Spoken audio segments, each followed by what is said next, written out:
اللہ تعالیٰ نے نبی کریم صلی اللہ علیہ وسلم کی نسبت سے اس امت پر وہ احسانات فرمائے جو اس سے پہلے کسی امت پر نہیں فرمائے۔ جب پہلی امتوں کو اللہ تبارک و تعالیٰ کے ان سخت احکامات کا سامنا کرنا پڑتا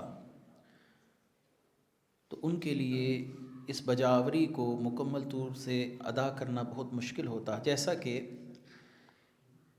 ہم اگر بیت الخلاء میں جائیں اور ہمارے لباس پر پیشاب کی چھینٹیں پڑ جائیں تو ہمارے ہاں اس کپڑے کو دھونے سے وہ کپڑا پاک ہو جاتا ہے،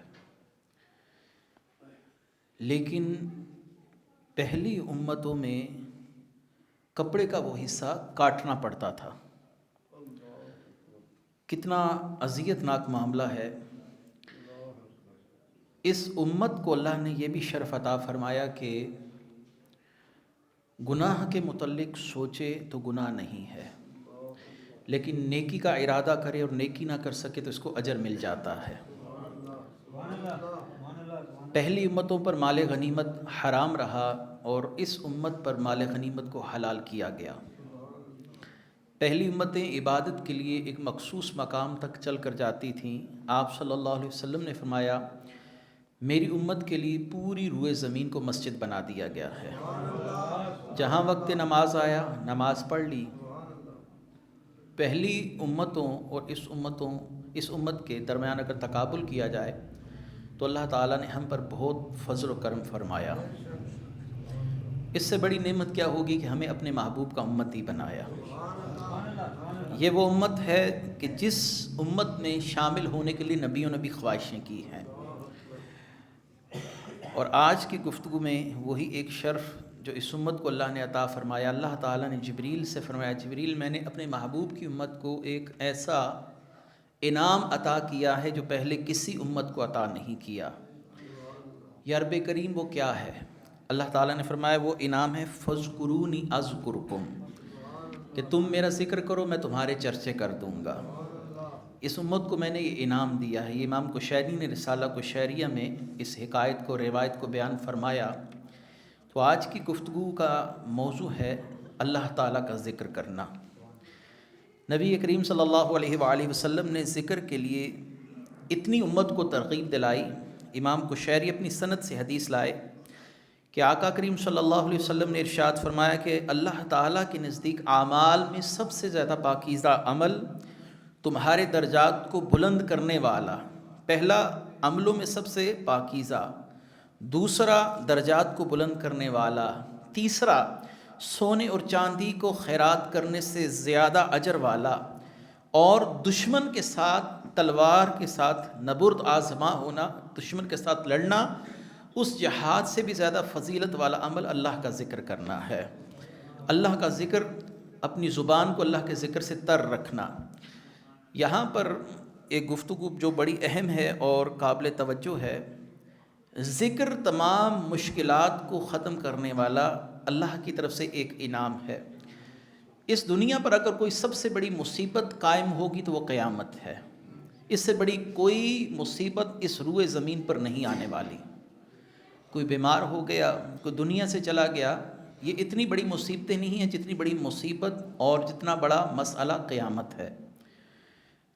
تو زمین پر اس وقت تک اللہ تعالیٰ قیامت نہیں بھیجے گا جب تک زمین پر ایک بھی اللہ کا ذکر کرنے والا ہوگا۔ اب ذکر کی برکت آپ نے سمجھ لی کہ کیا ہے۔ یہ صحیح مسلم کی حدیث ہے کہ زمین پر اللہ تعالیٰ اس وقت تک قیامت نہیں بھیجے گا جب تک اللہ اللہ کرنے والا کوئی دنیا میں موجود رہے گا۔ یعنی اس ایک شخص کی برکت کی وجہ سے دوسرے لوگ بھی اس وقت تک حفاظت میں رہیں گے جب تک وہ ذاکر سلامت رہے گا۔ تو معلوم ہوا کہ ایک کے عمل سے دوسرے کو فائدہ پہنچتا ہے۔ وہ بچے ہوئے ہیں تو کس کے صدقے بچے ہوئے ہیں؟ اس ذکر کرنے والے کے صدقے بچے ہوئے ہیں۔ تو معلوم ہوا اسلام میں یہ عمل ہمیں نظر آتا ہے کہ اللہ تعالیٰ ایک عمل سے دوسرے کو فائدہ پہنچاتا ہے۔ تو یہی ایصال ثواب کی بھی اصل ہے کہ عمل ہمارا ہوتا ہے، اللہ تعالیٰ اس کے صدقے میت سے بھی عذاب اٹھا دیتا ہے۔ یہ ایصال ثواب کی اصل ہے۔ یہ میں اس پر جتنے مرضی دلائل دوں، رسول اللہ کے دور میں یہ بھی تھا وہ بھی تھا، اگر آپ اس فلسفے کو سمجھ جائیں تو میرے خیال سے سارے مسائل خود بخود حل ہو جائیں گے کہ ایک کے عمل سے دوسرے کو فائدہ پہنچتا ہے۔ اور دوسری بات، قیامت سے بڑی مصیبت نہیں، اگر وہ اللہ کے ذکر سے رکی ہوئی ہے تو اس کا مطلب ہے جب بھی کوئی مصیبت پڑ جائے اللہ کا ذکر کرنا چاہیے، قیامت سے بڑی کوئی مصیبت نہیں۔ تو معلوم ہو اللہ کا ذکر ایک ایسی کنجی ہے جو ہر تالے کو کھول دیتی ہے۔ اور امام جعفر صادق نے کیا خوب فرمایا، انہوں نے فرمایا بجلی سب کے لیے چمکتی، یعنی آزمائشیں سب کے لیے آتی، ان کے کہنے کا مطلب ہے، لیکن اہل اللہ کو، اہل ذکر کو چھو کر گزر جاتی ہے، اللہ تعالیٰ ان پر آزمائشیں لاتا ہے اور ان سے نکلنے کے راستے بھی خود بنا دیتا ہے۔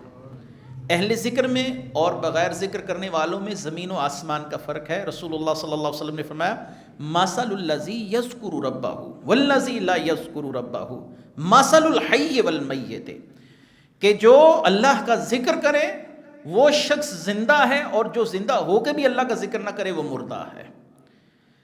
علامہ ملا علی قاری نے اس حدیث مبارکہ جو بخاری شریف کی حدیث ہے، اس کے تحت ایک بڑا ہی خوبصورت جملہ لکھا۔ انہوں نے کہا جو حی لا یموت کا ذکر کرتا ہے تو اللہ تعالیٰ مرنے کے بعد اس کو بھی اپنی اس صفت سے حصہ عطا فرماتا ہے، اس کو وہ حی لا یموت کر دیتا ہے، وہ قبر میں بھی اللہ کا ذکر کرتا رہتا ہے۔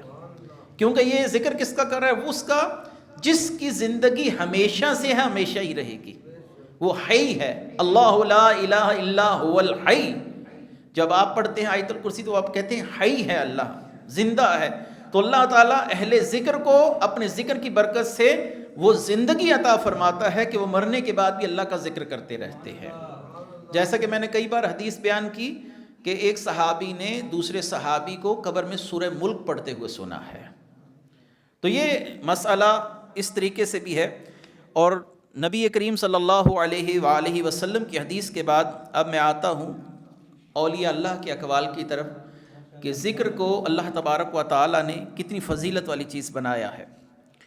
فرماتے ہیں کہ صوفیہ کرام، امام کشیری فرماتے ہیں کہ اہل ذکر کو اللہ تعالیٰ دنیا میں تو عزتیں دیتا ہی ہے کہ لیکن جب ملک الموت اس کے پاس آتا ہے تو ملک الموت اس سے پوچھ کر اس کی روح نکالتا ہے۔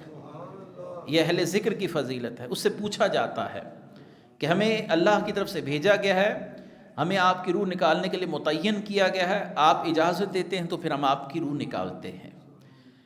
تو اہل ذکر اللہ تعالیٰ کے محبوب ہیں اور محبوبوں سے اجازت لی جاتی ہے، کیونکہ ذکر محبوبیت کی علامت ہے۔ رسول اللہ صلی اللہ علیہ وسلم نے فرمایا جس کو جس سے محبت ہوتی ہے اس کا ذکر کرتا ہے، جس کو جس سے محبت ہو اس کا ذکر کثرت کے ساتھ کرتا ہے۔ تو جب کسی کو اللہ سے محبت ہوگی اس کا ذکر بھی کثرت سے کرے گا۔ جب وہ اللہ تعالیٰ کا محبوب اور محب ہو گیا تو پھر ملائک کی کوئی مجال نہیں کہ اس کی بغیر اجازت اس کی روح کو قبض کر کے لے جائیں۔